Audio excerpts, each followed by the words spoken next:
Ooh, I love Lavender. The Real Love Boat's a new dating series that takes place on an actual boat. And Jerry and I lost a bet. The host of the show know a thing about love, been married for 15 years. Please welcome Jerry O'Connell and Rebecca Romijn. We never get to see Rebecca. So nice to have you. Salute over there. I told you guys I was married. Nobody believed me. Mario was like, I don't believe you. I said it. We were starting to think you were imaginary. Exactly. She lived in Niagara Falls. We heard about it. Great to see you. We love a dating show. What makes this one different, Rebecca? It's a dating adventure show. We were in the Mediterranean.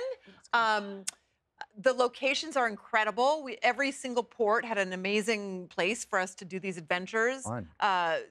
Tonight's episode will be in Marseille, in the lavender field, south of France, there's a beautiful old soap-making company in Marseille. And so the challenge for tonight's singles is they have to run through a lavender field and grab a bar of soap and wash each other down.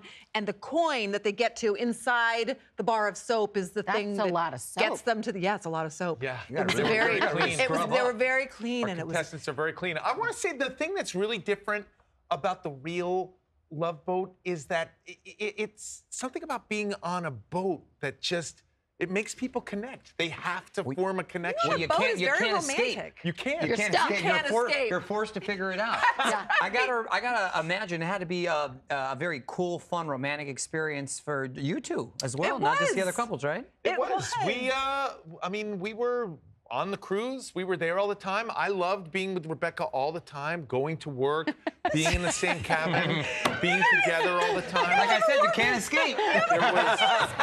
It was like have you ever worked with your spouse? Oh, yeah. You go and you stand on a mark right next to your spouse, we were but then together. they put you in a cart and drive you back to your room, which is right next to your spouse. It was and amazing. A bed right next. It was amazing. Tell them it was amazing. It was 95. Say it was amazing. It's 97% amazing. It was wonderful. It was just like Dahmer. Like, she was mine. All the time. And I didn't have to share her with anyone. Rebecca was mine. Did your daughters come? come? The Mickey. Did your daughters come on the boat? They did. Yeah. They were there. We actually celebrated our 15th anniversary while on the Real Love Boat. Did it? Doing it. Congratulations. Thank you. We were in Istanbul. The girls, we ended up having dinner on the boat at a really nice restaurant called Sabatini's. That's right. That's us at the Coliseum. They shot Gladiator there. I did a little shopping in Rome. Jerry didn't like that. Fun. You know, I had never been to Italy. I had never been to these places. So to do the Real Love Boat and get to go to them, it was a magical experience. And it is it true, Jerry? I'm just looking at my notes. It's not for me. That It's you're okay, a little you can ask me. frugal on a trip. You're a little frugal with your spending. Well, yeah, I like to save money a little bit. You know, Rebecca's used to a certain way of life, and I like to save money. For example, like flying first class, I don't like to. It's way too expensive for me. You so like a lot 32C of times, because that's five. Hey, you're all about Southwest Airlines, to be in Let me tell you something. Rebecca gets really upset. 37G. I found that if you have a number of connections on a short flight, you save a lot of money, actually. And that annoys my wife. It gets her upset. Hey. Like, for example, if we're going from Los Angeles, my wife is from Northern California, Los Angeles to San Francisco or Oakland, if you have 3 or 4 connections on the way up there, you can actually get the airline to pay you to travel. Exactly. You can actually make money. Hey, it is funny. We did once fly to San Francisco. We flew a particular airline. We won't say any names. Southwest. But we won't say any names. Spirit, I was going to say We won't say any names, everyone. Oh, my God. They were recently part of a merger. Maybe things will change for this airline. But we got to the airport, and, you know, my wife is from Northern California, and we were going up there, and my wife was like, just book the tickets. And we got to the airport, and my wife was like, we're flying this airline?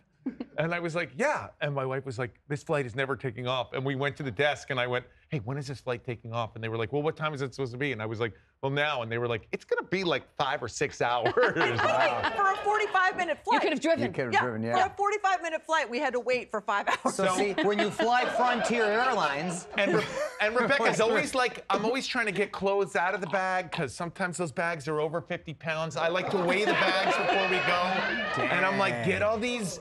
There's like all kinds of panties and everything. They've got to go, honey. Come on. Like, forget about shoes. I get really upset when Rebecca brings shoes on trips because they weigh so much and it costs money. You know what? Get the shoes. We don't need the boots. Why boots in the bag, honey? It's over 50 pounds. Wear the boots. Just wear them. No, but I do this trick. I'm so sorry to keep interrupting, but I do this trick.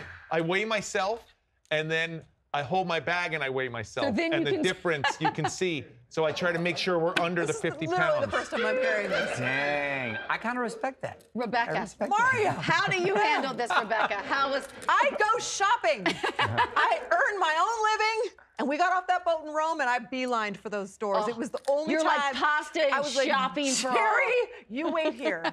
Yeah. I don't need your help for I this. had to. In Rome, it was a little scary because my wife does tend to shop a little bit, and I was like, are there any outlet stores here in Rome? And they were like, scusi, outlet. And I was like, outlet, Cabazon, anything. Is there a Forever 21? Is there a Zara? Max, up my in here? favorite. I went to Zara. I love them. the Zara, greatest. hey, they keep it trendy. Is it true, Rebecca, when you were younger, you had a poster of Jerry in your room? That is a false story. That is a Hold on a false second. story. You know, Wait, I no, know you your should have a producer. poster of Rebecca. That's what I thought. I exaggerated. Jerry, you I told us. exaggerated to your Say that? producer. Yes. I may have exaggerated to your producer. I didn't say Does that. that like you, Jerry? When did No. Jerry have a poster? When did Jerry exaggerate about a By the story? way, why would Rebecca have a poster of the fat kid from Stand By Me in her room? That would be super awkward. You were never the fat kid, by the way. I didn't think you were the fat kid. You were just a regular kid. So wait, what was the story, The story Rebecca? was I met Oh, Rebecca. no, I'm about to hear it. I met Rebecca. We were dating, and we were in a relationship for a number of months. And I met Rebecca's sister. And you know, when I was younger, I was in Stand By Me. I was one of the 4 boys. And Rebecca's sister said, "You know, Rebecca's infatuated with Stand By Me. Rebecca loves Stand By Me." And I was like, "Wow, Rebecca, you've never said anything." And I could see my wife was like, "No, no, shh, shh, shh." I mean, I found out she was in love with another character in Stand By Me, not me. But this is a close, like, second. I just or pictured third. you as the kid, a poster on her wall, which said, "You know, No, Rebecca." there were no Striped shirtless shirt, striped shirt, photos. Hands in his pockets, Wow. crew cut. No one was pinning. I was not a pinup model. Guys, when I was grab your younger. pina coladas. Stay right there, because coming up, the great Debbie Gibson is joining us. Come on in here. For a little competition.